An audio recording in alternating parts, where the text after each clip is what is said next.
All right, so we're going to work a problem today having to do with power factor correction. This is actually problem 4 from homework set 24, and it is probably more difficult than anything I would ask you to do on the exam or anything like that. So if we can get this, we should be in very good shape. So we are told a few pieces of information.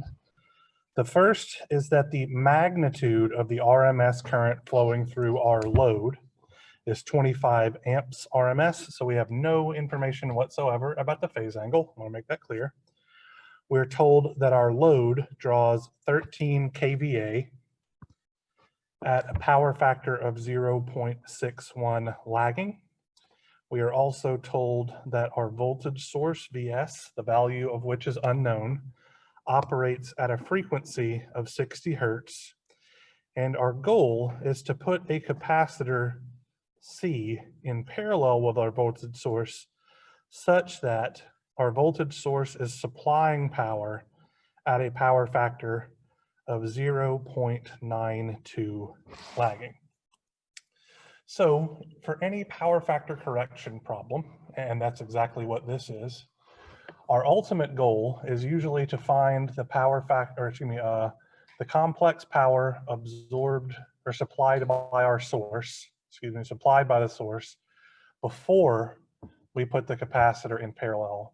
And then we can use that information to determine what the complex power is going to be after we put that capacitor in parallel with our voltage source. So step 1 here is to find S old.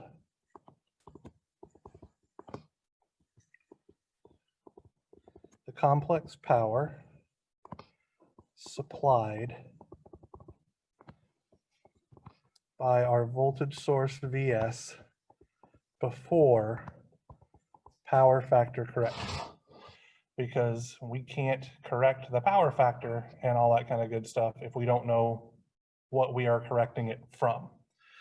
So do any of you have any idea how we might go about determining the power, the complex power supplied by our voltage source Vs? Anybody have any ideas whatsoever?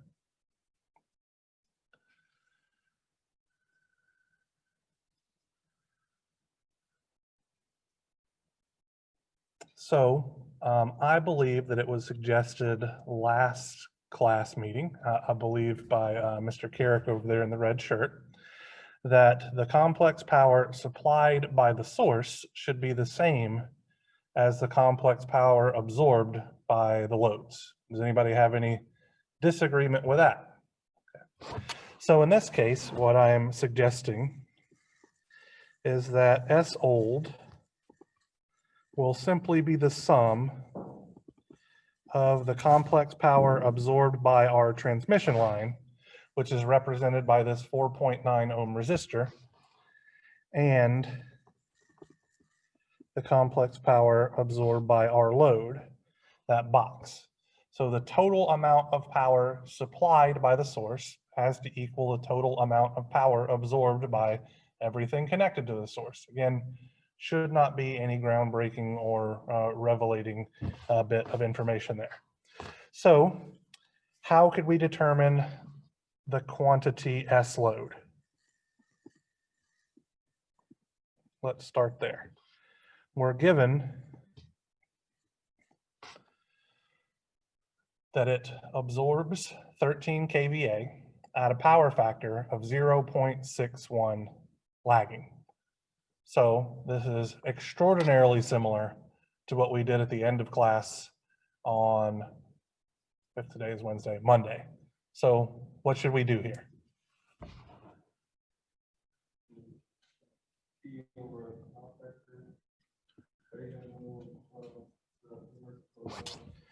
So we got something inverse cosine of our power factor.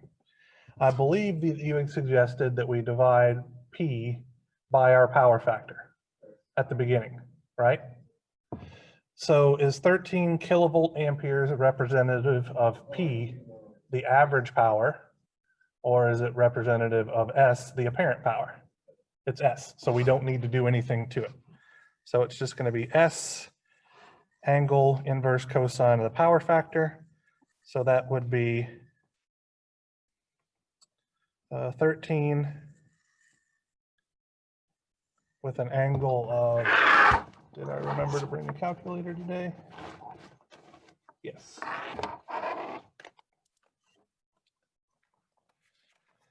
13 inverse cosine of 0.61.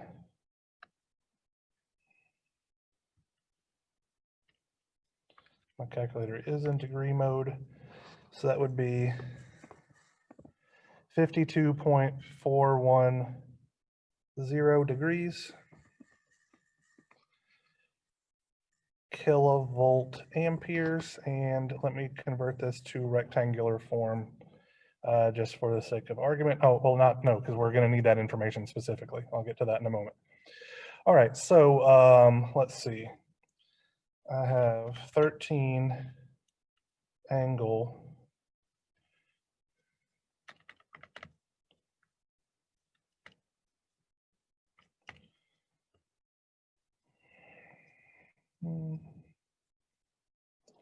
so I get 7.930 plus J 10.301 kilovolt amperes in rectangular form. Did anybody else get that? Start there.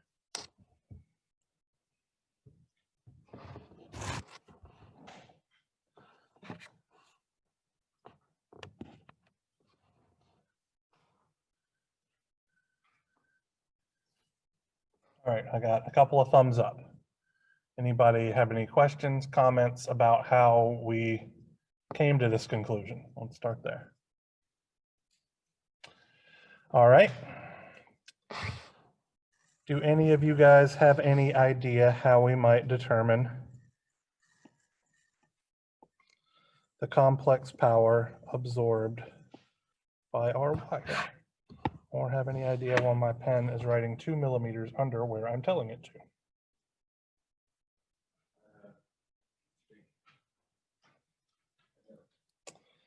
That's not good.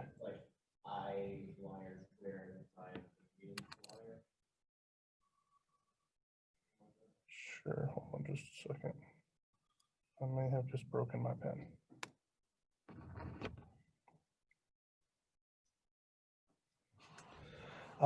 So the suggestion is that the complex power absorbed by the wire will be the magnitude of the current flowing through the wire squared times the impedance of the wire, which is just 4.9 ohms, and that is absolutely correct. So, or times, let me put it as Z wire for now, which is that always the resistance up there? No, so in this particular case, the impedance of the transmission line is modeled as a resistor. That is not always going to be true. It will usually be a resistor and an inductor, or potentially just some inductance. Very, very rarely would you see it as a capacitor. In this case, we will see that the complex power absorbed by the wire is purely real, which is actually going to serve to slightly improve the power transmission to our load, and we'll see that in a moment. So we have 25 amps RMS quantity squared times our wire impedance of 4.9 ohms. So that's 25 squared times 4.9 gives me 3.0625, I'll round up to 3 kilowatts. And actually, because it's complex power, so this would be angle 0 degrees kVA, or 3.063 plus J0 kVA in rectangular form. So this should allow us to calculate S old, which is, again, the complex power supplied by our source before power factor correction takes place. So if we add these guys together,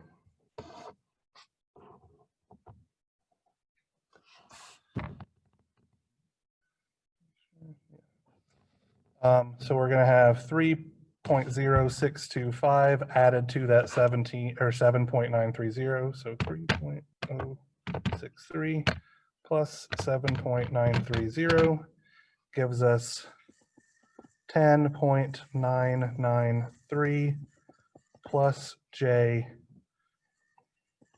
10.301 kVA, and in polar form,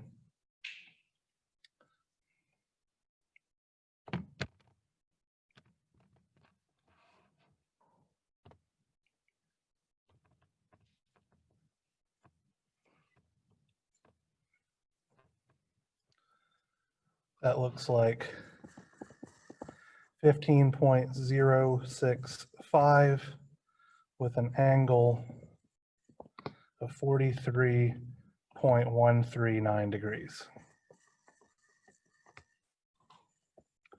kVA.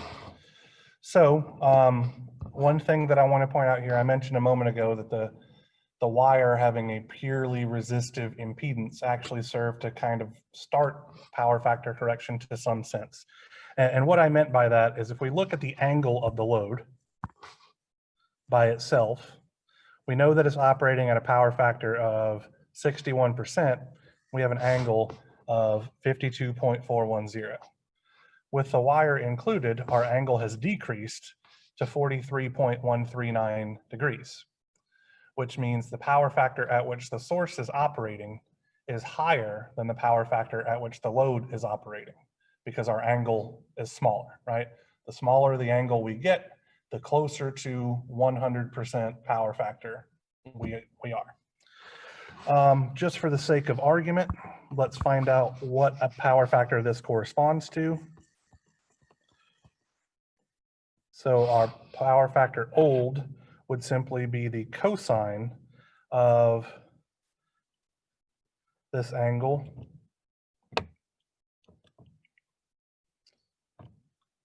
clear,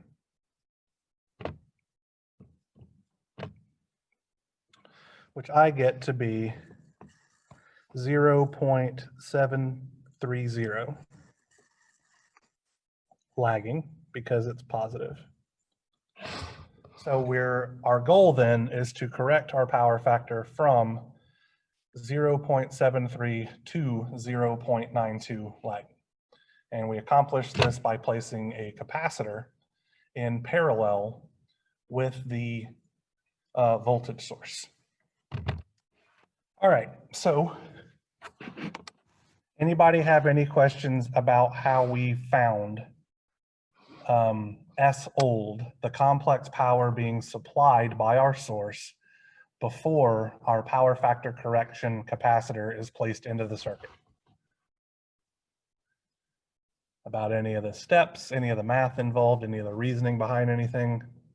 If you have a question, feel free to ask. All right, nobody's saying much of anything. How are we going to go about finding then S new?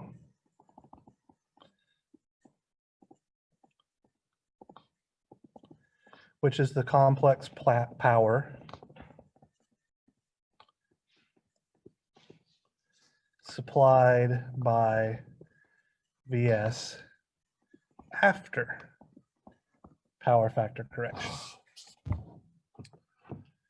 Any thoughts?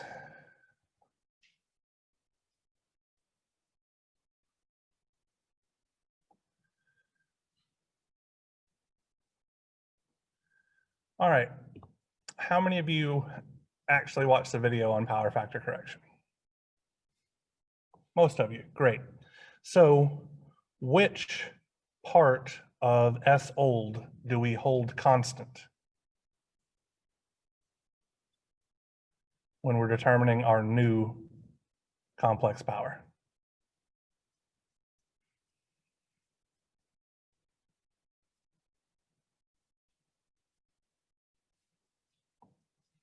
All right, nobody's saying much of anything, so I want to revisit then what power factor correction is actually doing real quick. Let's say that we have an inductive load, like the one that we presently have. This is the real part of our complex power. This is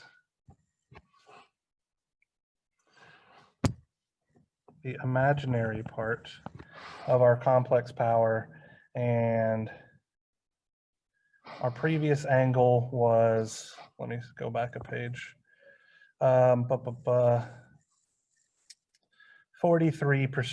All right, or excuse me, 43.193 degrees. Okay. So that would mean that S old, something like this. And here we're going to have what I'm going to call, right.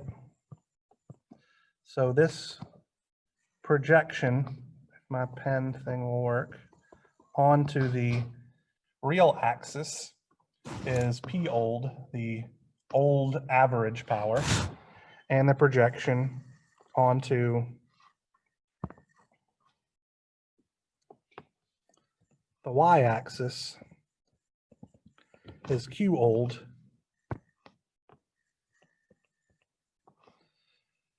I'm going to need to save this and then restart this program because it's going to keep giving me this error.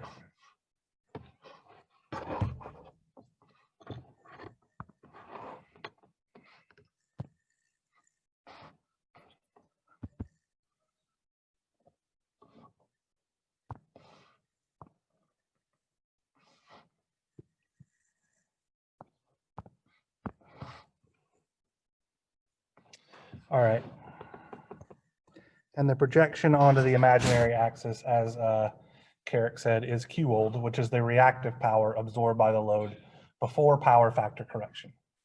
Placing this capacitor in parallel does one thing, okay? And what it does is it lowers the reactive power while keeping the average power the same. So we should observe something like this, where that line looks like the hottest of garbage.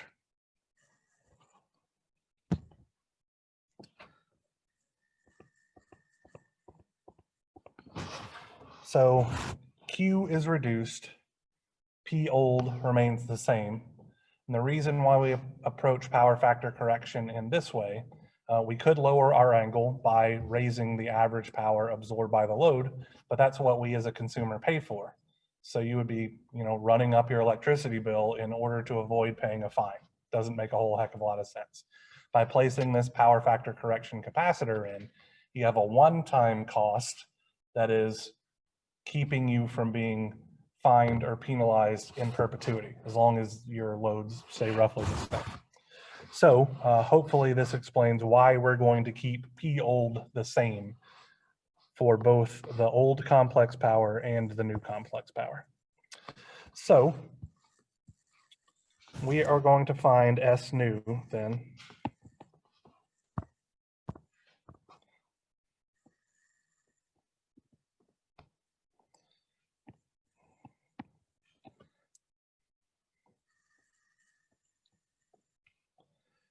By taking P old, I don't know what is going on with my pen, dividing it by, oh my goodness, this is driving me bananas, PF new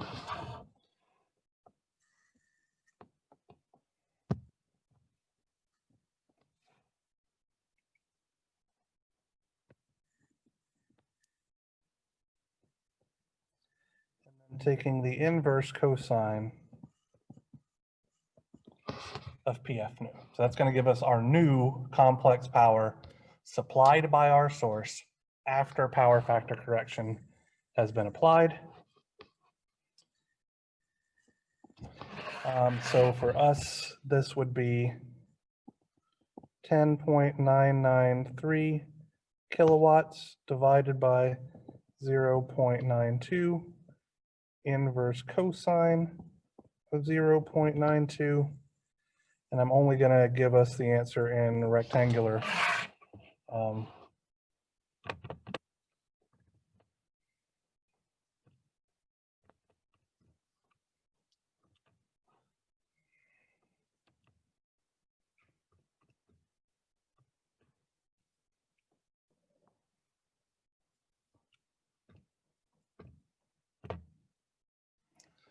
We get 10.993 plus J 4.683 kVA. So we can see that the amount of reactive power being supplied has significantly decreased from 10.301 kilovars down to 4.683 kilovars, which brings us to step 3, determining the amount of complex power that our capacitor needs to supply.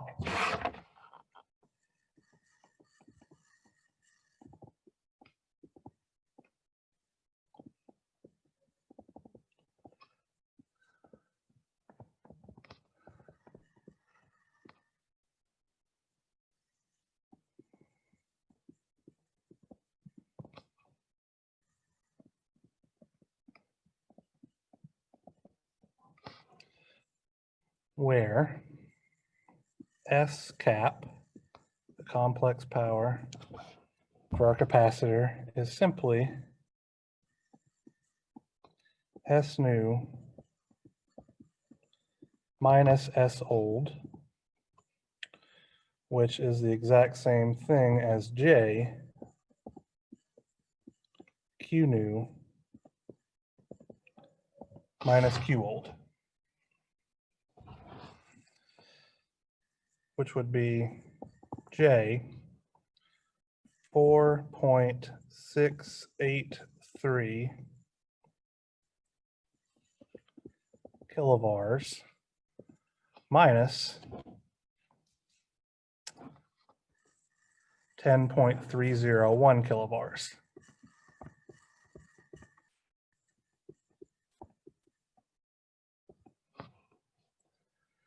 And this is going to give us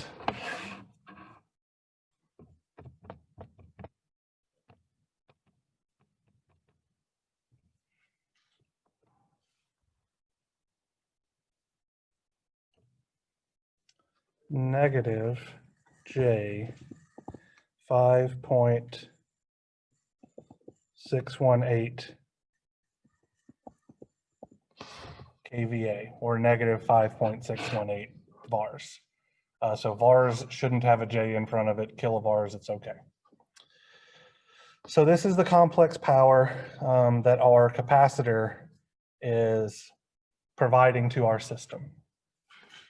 Our last step, and I've ran out of room here, so let me erase this guy, is to determine the value of our capacitor, where step 4, calculate C. C, our capacitor value, is going to be negative Q cap. That negative sign is important because it effectively cancels out this other negative sign out front here. And it would show up in the derivation as well, which is done in the video lecture, times omega times the magnitude of the voltage drop over the capacitor, which in this case would simply be Vs squared. Now we have been provided the operational frequency of our system. It's 60 Hertz. So that means that omega, by definition, is 2 pi f is 100. I'm gonna have to get some super glue or something. 120 pi radians per second. We know Q cap because we just did the math for that. So Q cap is negative 5.618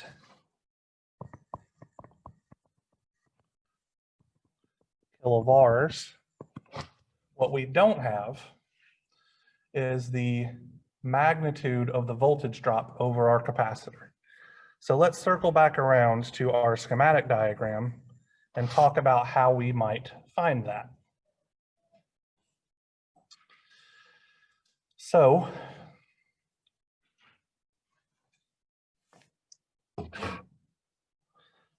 in my mind, the easiest and potentially only way to determine this voltage Vs is to find this voltage V wire and add to it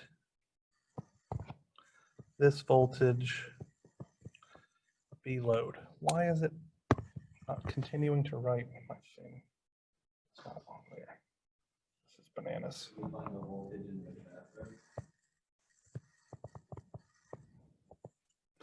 That's what we are attempting to do, is find the voltage drop over the capacitor, which is the same as the voltage Vs because those two elements are in parallel. Right? So let me ask you a question. How might we find that voltage V wire? Any thoughts? So the voltage drop over our wire.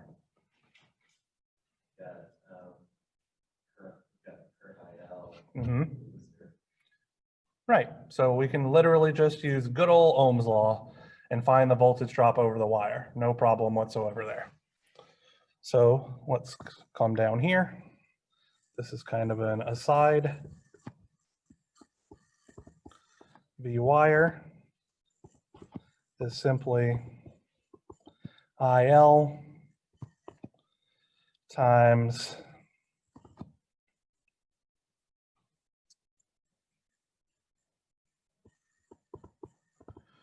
Z wire, which is just going to be 25 amps RMS times 4.9 ohms.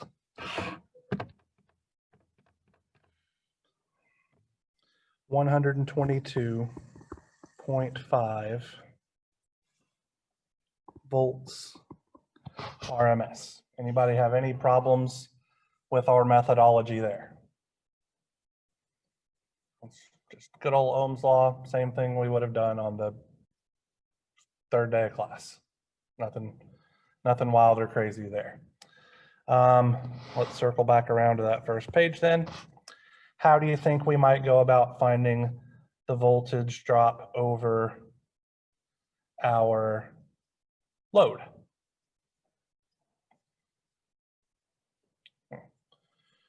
We're going to have to make an assumption here, and I'm going to explain why it's okay.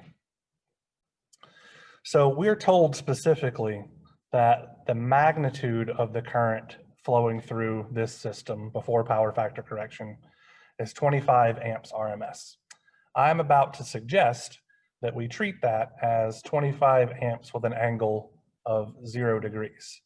What that's going to enable us to do is to find the angle of the voltage with respect to that assumed angle for the current, okay? And the reason why that's important is we could trivially use the apparent power given here and the amount of current flowing through our load and get a magnitude for the voltage drop over this load. The question is the magnitude of the voltage Vs the same as the magnitude of the voltage drop over the wire plus the magnitude of the voltage drop over the load? And the answer is that is incorrect, because it's not taking into account potential phase differences between the two quantities, right? If our load was purely real, we wouldn't have that issue because the phase angle would be 0 for everything. But we know for sure that the phase angle, or the phase difference between the voltage and current in our load is exactly 52.410 degrees.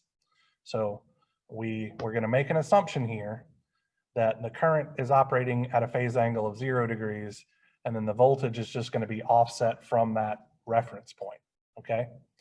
So how we are going to find Vload,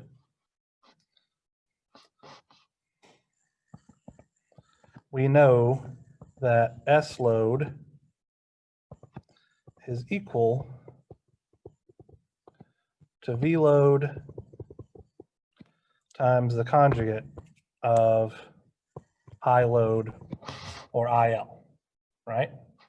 Which means that Vload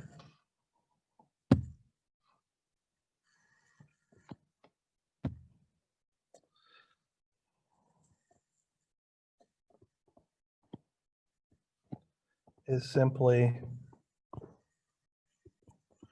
S load, a quantity that we know. This would be S old in our case. So I'm going to go ahead and write that specifically.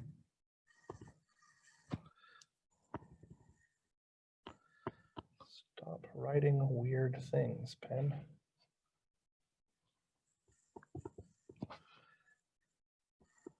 Divided by IL conjugate. Since we're assuming that our current is operating with a phase angle of 0 degrees, IL conjugate is the exact same thing as IL, is the exact same thing as the magnitude of IL. All three of those quantities are simply 25 amps RMS. So we are going to have, let's see, S old was 15 point, sorry, that's not correct. We need S load. Okay, I had S load and I changed it to S old, I think, and that's wrong, because we're specifically looking at just the load right now. So I apologize for that mistake.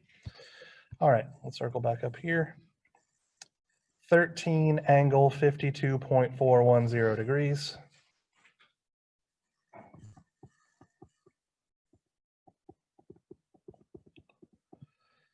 kVA divided by 25 amps RMS gives us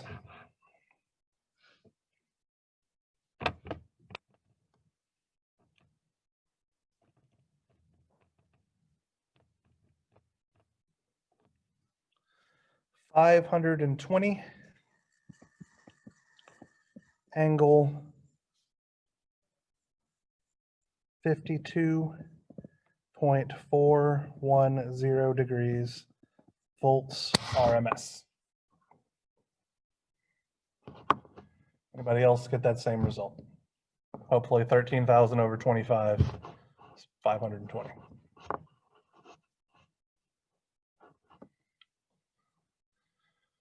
We can use this information and say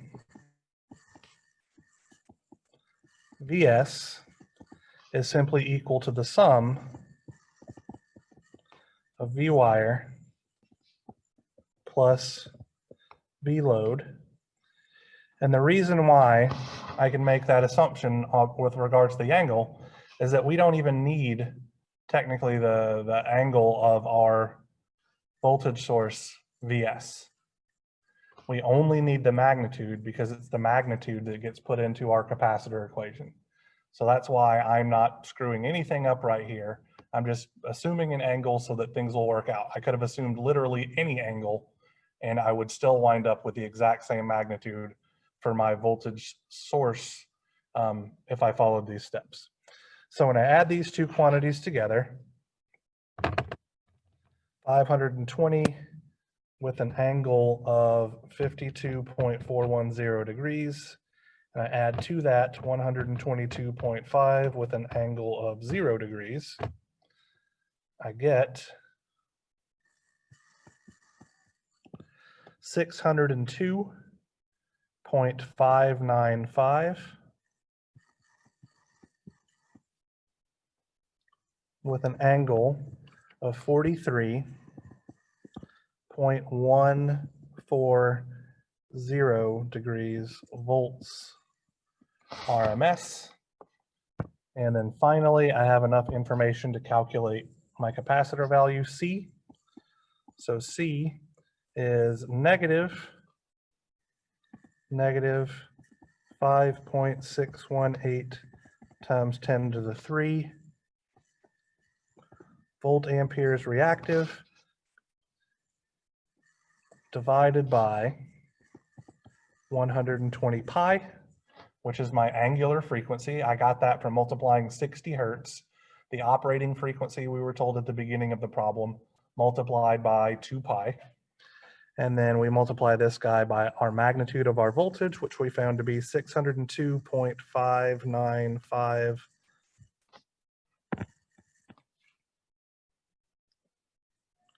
volts RMS quantity squared. And let's see what we get. So 5.618 times 10 to the 3 divided by 120 pi times 602.595 quantity squared.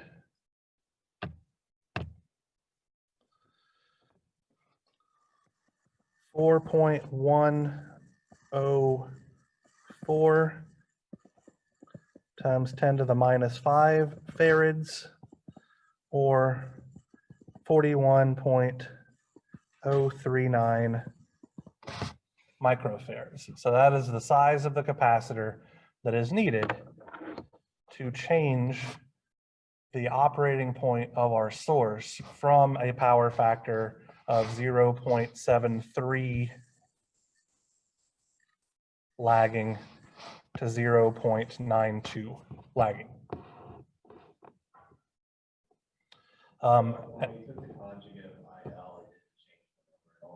Right, because we are assuming that IL has a phase angle of 0. So the conjugate of IL is exactly right, which is the exact same thing. So that's why I left it as just 25 amps. Because 25 angle 0 and 25 angle negative 0 is the exact same thing as 25. So this problem, the steps we used, calculating S old, then calculating S new, taking the difference to find S cap, and then using our equation to find C, those are the exact correct steps in the correct order in order to solve any problem like this.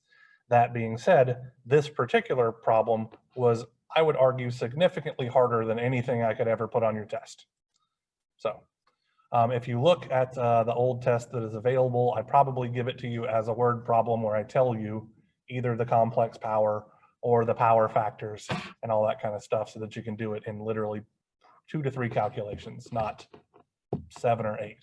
So you'd be provided with significantly more information than you are here on the exam.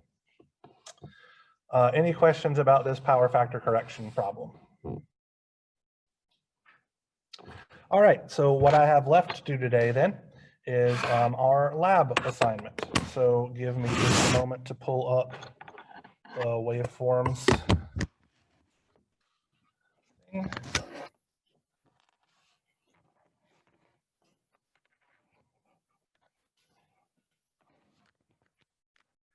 And a moment to find a PDF copy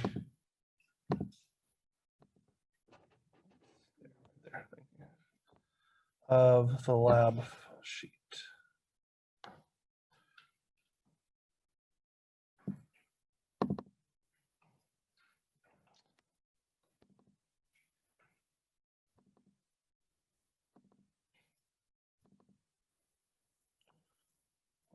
That's that. Waveforms.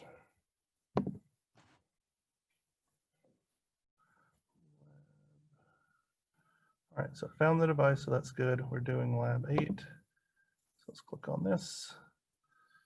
Can't see it because it's small. Get that out of the way.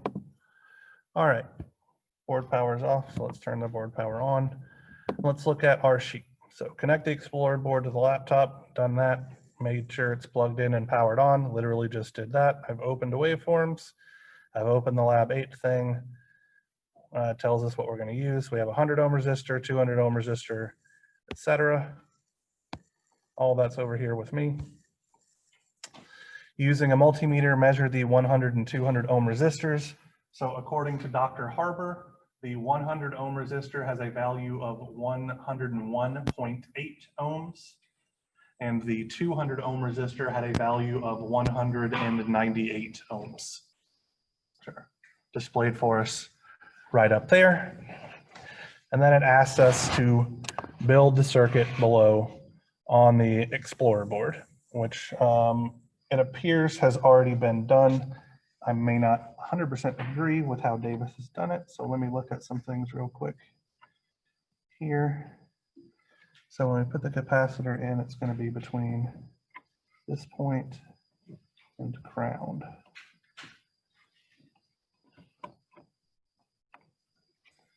He's grounding out up there. Let me just fix something real quick so it'll make our quality of life a little easier.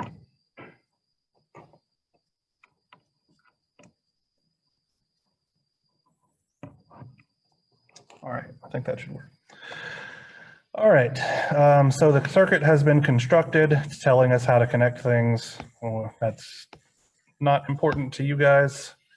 Goodness, here we go. Go to the next page. Connect AWG1, blah, blah, blah. All right, so connecting the scope, that's all been done. Click the run button on the oscilloscope and run AWG1 button on the function generator. So I have to move this thing out of the way again. I'm running the wave gen. Now I'm turning on the scope and I see hot garbage. Why am I seeing hot garbage? One reason I'm seeing hot garbage. Let me turn this on.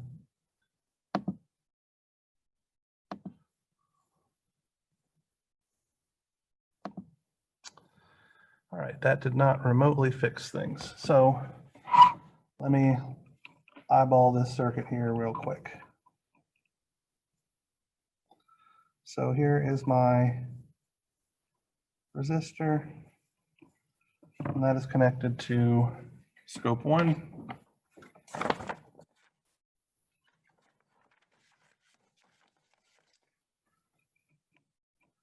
Oh, I have nothing connected to scope 2.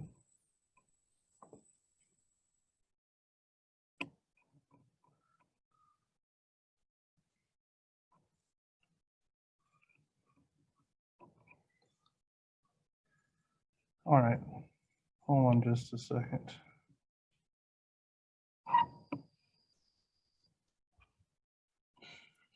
The problem is that all of the wires are being used for the exact same colors. All right, so from here to scope 2, I should have something. From this point in the circuit to scope 1, then I have my 200 ohm resistor there. That's closing that to ground. So what I'm going to do is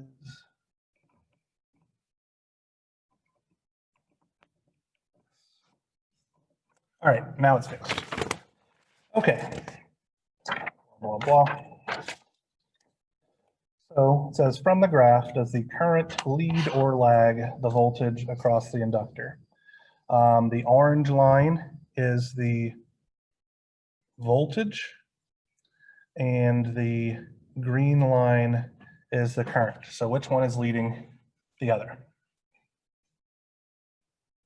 Again, orange is voltage, green is current.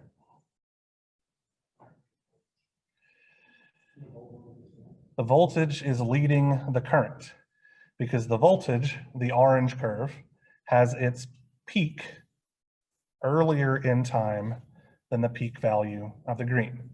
So voltage is leading the current, or the current is lagging the voltage. So what kind of power factor does our current system have?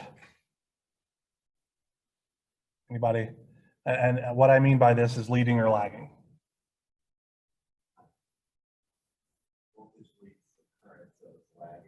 That is correct. It has a lagging power factor because the current is lagging the voltage.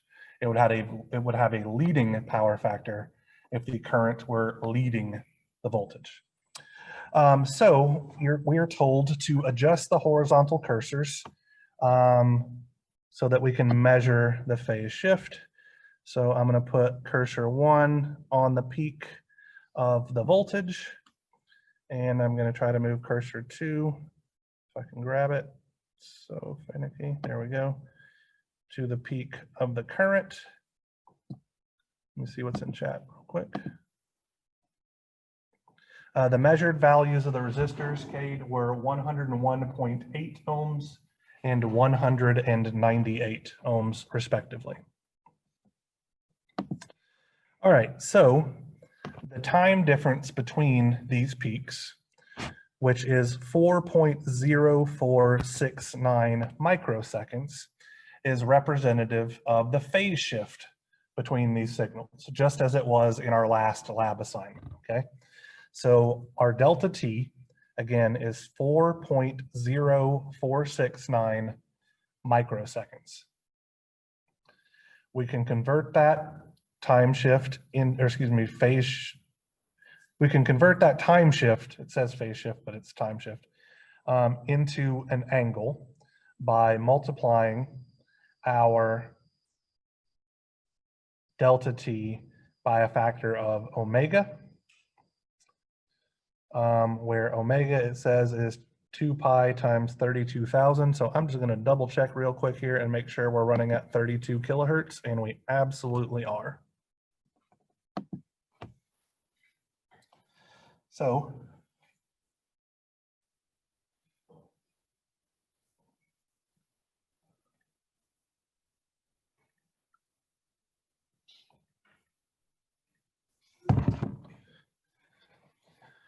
from that, what should we be getting for omega T?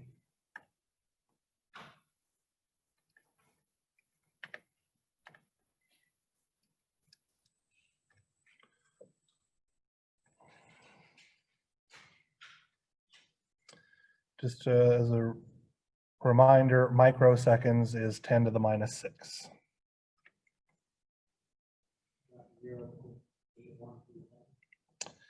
I'm getting, hold on, I transposed two numbers. So I'm getting close to 0.817 something, but let me put the numbers in correctly. And so 2 pi times 32,000 times 4.0469 times 10 to the minus 6. 4.04. So I get 0.81367 and change. Okay. So 0.814 radians. We can convert that to an angle in degrees by multiplying that quantity by 180 divided by pi.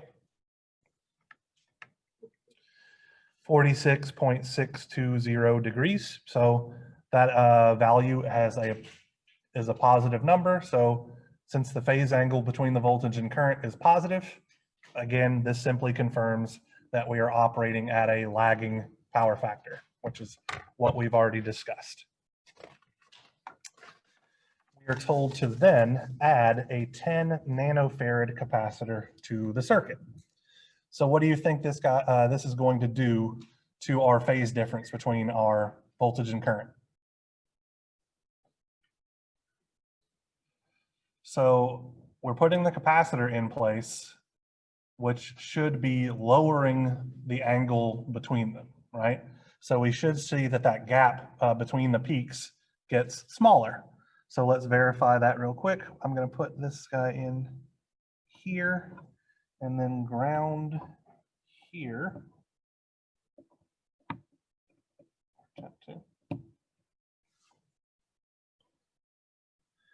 And let's, goodness, that slid off there real fast. Let's see what's popping in the chat.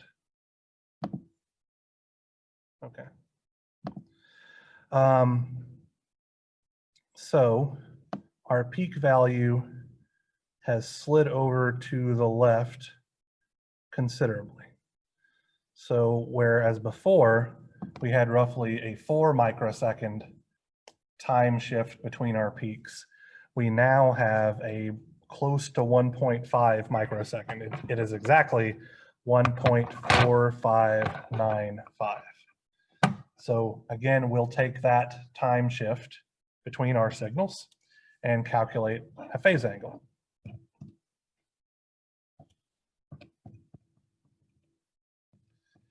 So that is 1.4595 times 10 to the minus 6 seconds. Anybody get a number in radians as of yet?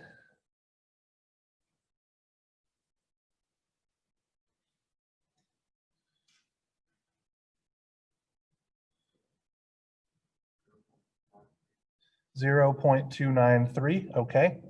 And so converting that to degrees, we multiply by 180 over pi, and we get 16.813 degrees.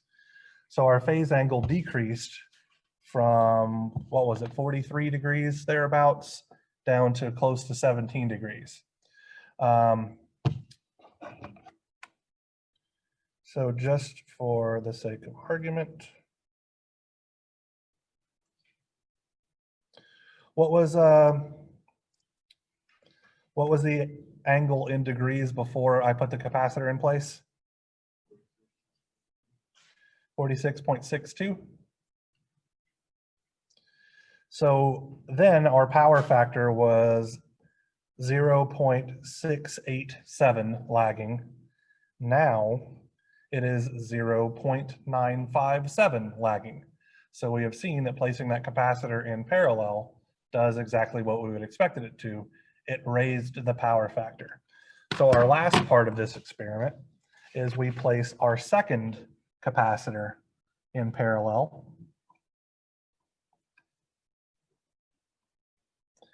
And we should observe now that our green curve now leads our yellow curve, right? So we have corrected the power factor so much so that we're now operating at a leading power factor. So we've overcorrected it. Typically speaking, somewhere around 95 or 97.5% is what you would be looking for a power factor in industry. This extra capacitor in parallel has overshot that to some extent. So now we're in a leading situation. So our time difference between our voltage peak and our current peak is now negative 2.6095 microseconds. So our angle is 2 pi times 32,000 times negative 2.6095 times 10 to the minus 6 seconds is negative 0.525 radians. Negative 0.525, 52467111059 if you want a web work number of trailing digits. Converting this to degrees gives us 108, we multiply by 180 over pi, negative 30.061.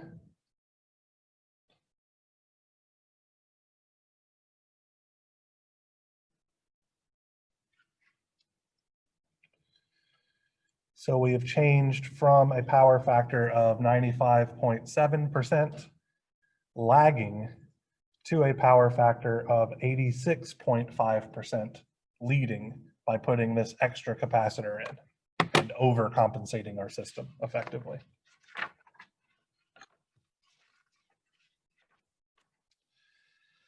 That is the lab. So we literally physically did power factor correction up here on our breadboard, as it were. All right, we're knocking off here almost an hour early. I'm okay by that, but if anybody has any questions regarding any homework assignments or any of this stuff, I'm happy to sit around for the next 45, 50 minutes or so and answer questions until class time is officially over. As a reminder, we do have a review session on Friday. So Friday's class period will be a review session.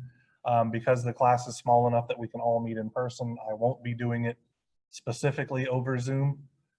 So I will still have it up on Zoom for people that can't physically attend, but you're allowed to come here. Like, I will physically be here if you want to come ask questions of me in person, is what I'm trying to clarify there. What about Monday? Monday, leave me alone. I'm going to be finishing your test. I guarantee you I'm not going to have it done before Monday because I have so much senior design grading to catch up on. So do not bother me on Monday. I still have all my office hours on Friday morning and stuff as well. Yes, sir. I tried doing one of the study nights at the 7, but no one was there. I'll send you Nick's email address because he might have stopped showing up because no one was showing up, which seems reasonable. I think there were several weeks where nobody showed up to the Eta Kappa Nu tutoring session. But if you're wanting to do it, I will convince him to follow through with that. Okay, cool. All right. Send me an email to remind me about that though, and then probably send me another email tomorrow morning because I will have read your email and then forgotten about it because I'm going to be doing something. So yeah, if you don't hear back from me by, tomorrow is Thursday, right? If you don't hear back from me by noon, just start harassing the bejesus out of me. Right. I might also include the exam 1 and exam 2 Yeah. in that email. Sure, sounds great. Thank you. Yep.